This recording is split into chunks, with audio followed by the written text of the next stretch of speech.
Tayo naman ngayon ay magluluto ng pancit canton na may konting halong bihon, super bihon with chicken. Ito ng chicken. May olive oil tayo, may soy sauce tayo. Meron din tayong pepper powder. At yan ay ginisak ko yung bawang at saka sibuyas. Yan, pwede na natin ilagay ito. Chicken niya. Haluin lang. Hanggang sa medyo makita siya.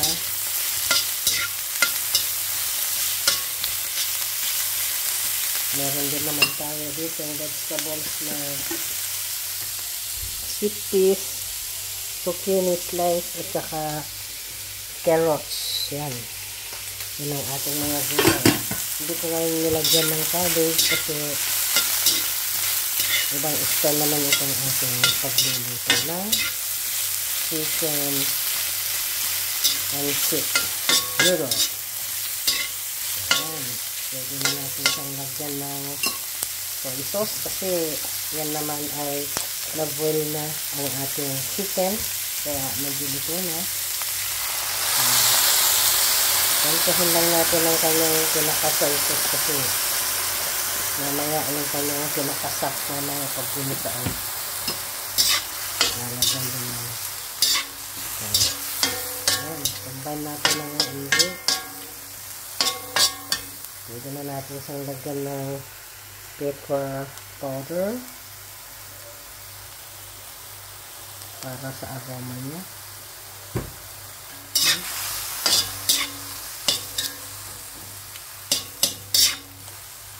Lagyan natin mabuti na makasangkot siya. Ayan. Ayan, pwede na natin ilagay yung ating mga vegetables. Unang-una itong carrots. Kasi medyo matagal ng konting lutuin ng carrots. Pero huwag natin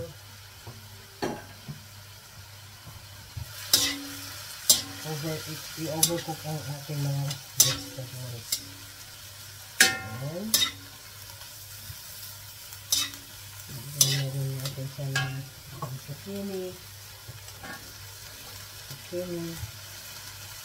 Ito namang sweet peas ay madali lang yung maluto. Kaya isusulo natin yan.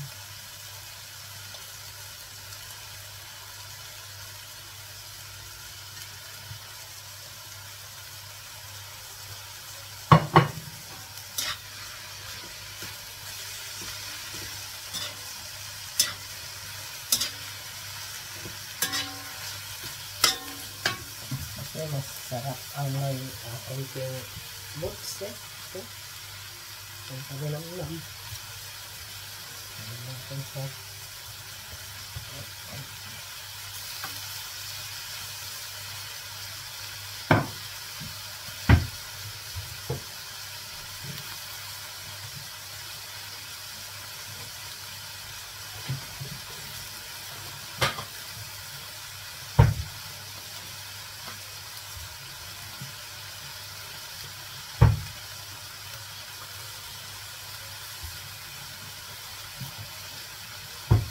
Meron din akong isang lor cubes. Chicken flavor.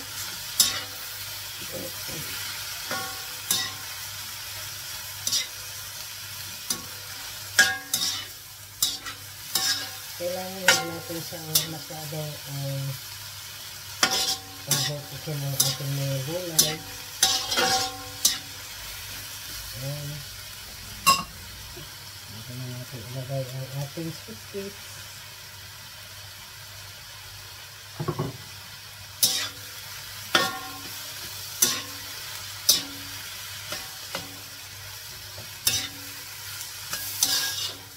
Ilagyan natin ang konti itong kanyang pepper para sarap.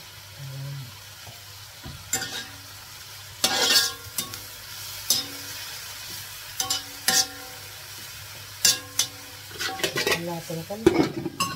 We will wait for at least 5 minutes. Yan, ang sarap-sarap na ng ating gulay. It's really yummy. See? How it looks like. Sarap eh. Kita nyo. Yan, okay na yan. Yan ay hindi siya overcook. Kaya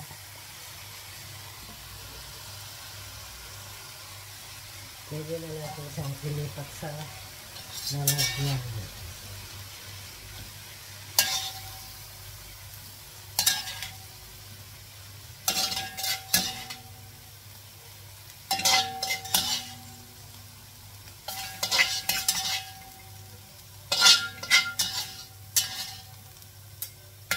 Ngayon, itong pinaggisahan nating dog.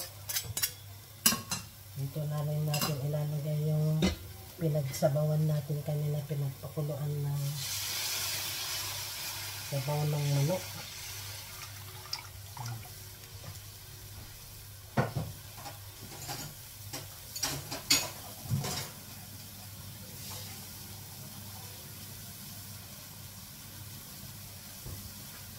Natin ng sabaw na puluin.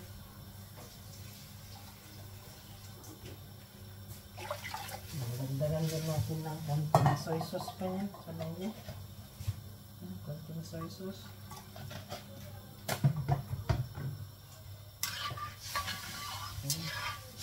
Tapos yung ating nor ng isang cubes, lagay na rin natin yan pang palasa. Tapos kailangan natin siyang huli-huliin. Pag yan ay kumulo na, pwede na natin ilagay yung ating pansit.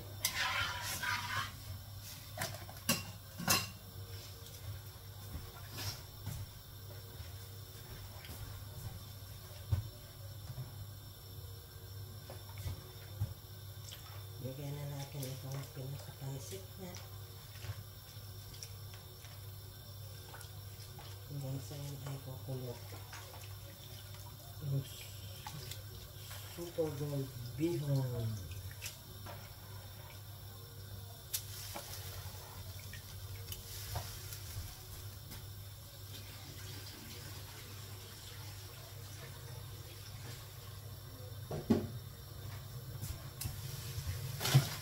Tama na natin itong isang 227 gram na pansit canton. Kasi i-combine natin lang dito sa ating gold super bihon.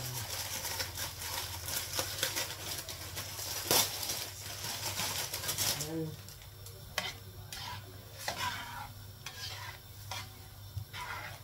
Pwede na natin siyang isabay kasi medyo matagal din konti itong maluto.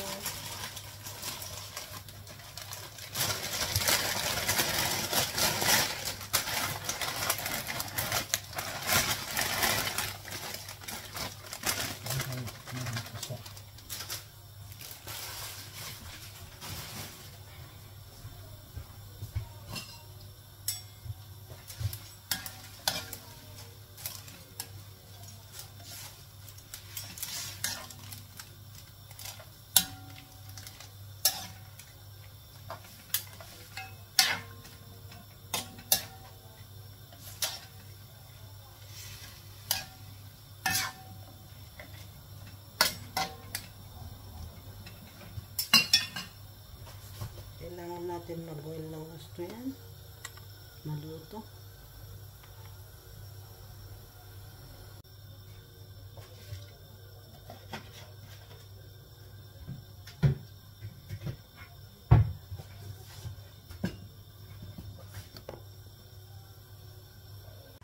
So, ayan. Medyo wala na siyang sabaw. Pwede na natin ilagay itong ating gulay. Ito, yung nilagay ko sa isang container kanina.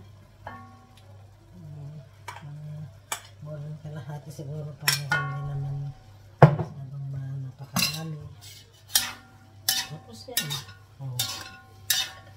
Kailangan nyo lang mix ng gusto. Ayan, ito na. Ito yung ating pansit. Suka.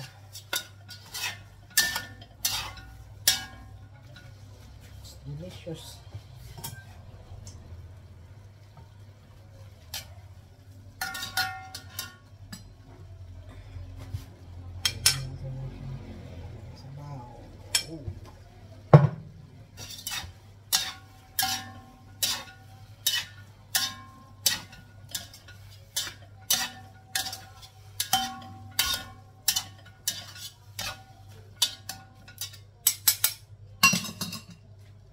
Natin ng mga siguro 2 minutes.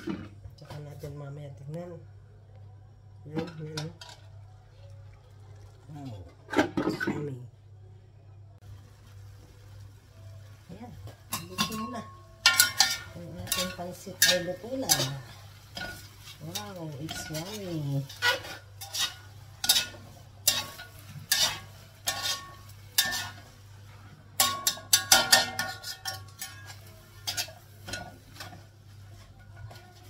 Ito na ang ating pansit.